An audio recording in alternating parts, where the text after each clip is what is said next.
20% ng binabayad nating buwis ay napupunta sa interest ng utang ng gobyerno o 950 billion pesos sa 2026 budget. Pinalaki ng pinalaki taon-taon ang national budget.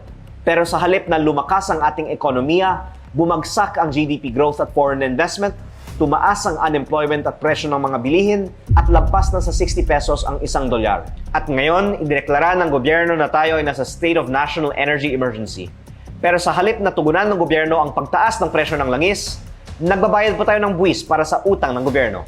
Ang paggastos ng gobyerno ay ang problema, hindi ang solusyon.